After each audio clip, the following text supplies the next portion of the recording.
À celui qui a, on donnera encore, et il sera dans l'abondance. Mais celui qui n'a rien se verra enlever même ce qu'il a. Frères et sœurs, paix et joie dans le Seigneur. La confiance gouverne les relations de toutes sortes, et la relation à Dieu n'en est pas exempte. De même, la peur peut être le pire ennemi de la croissance ou des relations. La liturgie du 33e dimanche continue à remplir sa mission, celle de nous introduire dans la réalité de la fin des temps. Jésus nous conte encore une deuxième parabole en Matthieu 25. Elle est probablement connue de tous, la parabole des talents, opposant la confiance et la peur comme deux modes de gestion de vie, opposant aussi deux attitudes, être endormi ou être vigilant. Quelle attitude me rejoint vraiment dans ma vie de chrétien, chrétienne? Quelle gestion que je fais de ma vie comme chrétien, chrétienne? Est-ce que j'ai la crainte de Dieu ou suis-je envahi par la peur? La confiance, comme nous le répétons souvent, se mérite. Il nous arrive parfois d'avoir peur de faire confiance. Et la plupart du temps, nous ne nous faisons pas confiance. Sans la confiance en soi, il nous est difficile de faire confiance à quelqu'un, voire répondre à sa confiance. Dieu, pourtant, nous fait énormément confiance, au point de nous laisser librement le gouvernail de notre vie. En revanche, nous ne lui rendons pas toujours l'appareil, et nous ne pouvons pas répondre par une confiance égale. Maintes fois, nous sommes envahis par le doute, l'incertitude et la peur. L'invitation sommaire de la liturgie de ce dimanche, c'est agir de manière à mériter la confiance dans tout ce que nous faisons. Pour aller plus loin, il y a de manière explicite une obligation qui nous est faite en lien avec cette invitation. C'est la fécondité.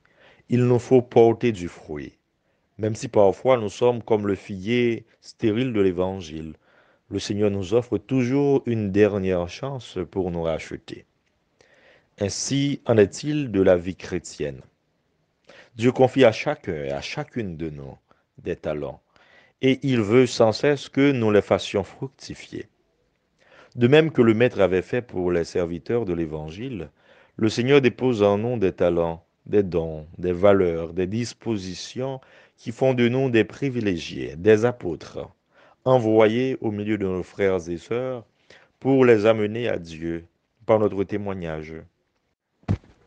Cette semence en nous est la foi, l'espérance et la charité, la justice, la prudence, la force et la tempérance, l'intelligence, la science, la crainte de Dieu, la générosité et la compassion, etc.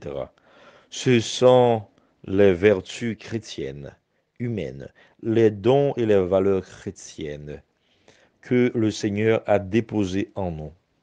Comment les faisons-nous fructifier? Quel témoignage donnons-nous au nom de notre foi chrétienne? Il nous faudra un jour ou l'autre donner une réponse à ces questions, car il nous faudra rendre des comptes. Bien que nous sachions que dans notre monde, et particulièrement dans notre pays, la reddition des comptes demeure un défi, une faiblesse dans nos communautés. Aux deux premiers serviteurs qui ont eu le soin de faire fructifier au double leur talent, le maître répond: Très bien, serviteur bon et fidèle. Tu as été fidèle pour peu de choses, je t'en confierai beaucoup. Entre dans la joie de ton Seigneur. La faute du troisième serviteur, par contre, lui sur qui repose la pointe de la parabole, est d'avoir peur. À quoi bon agir et se donner du mal si on ne fait pas confiance en Dieu et en la vie?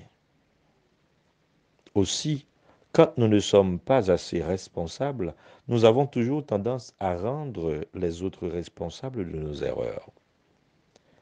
Dans un langage assez symbolique, le livre de la Genèse nous dit ce qu'est fondamentalement le péché de l'homme. Il s'agit de la peur, la défiance. Le Seigneur Dieu appela l'homme et lui dit: Où es-tu donc? L'homme répondit, je t'ai entendu dans le jardin, j'ai pris peur parce que je suis nu et je me suis caché.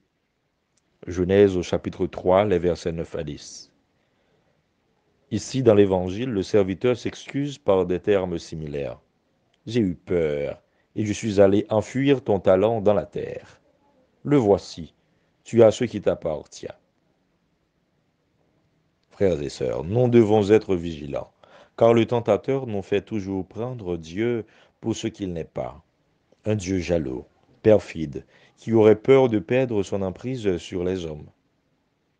Et le serviteur continue, tu moissonnes là où tu n'as pas semé.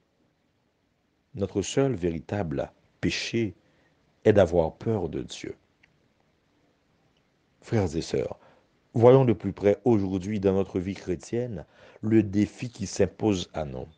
Alors que nous attendons sans cesse la venue de notre Maître, c'est celui de faire fructifier nos talents. Voilà notre défi. Faire fructifier nos talents. Nous devons persévérer dans la prière et rester en éveil, vigilants dans l'attente du Maître. Comme nous le dit Saint Paul, vous savez très bien que le jour du Seigneur vient comme un voleur dans la nuit. Nous devons être toujours prêts. En effet, vous êtes tous des fils de la lumière, des fils du jour. Et nous n'appartenons pas à la nuit et aux ténèbres. Alors, ne restons pas endormis comme les autres, mais soyons vigilants et restons sobres. Qu'il en soit ainsi pour chacun de nous. Amen.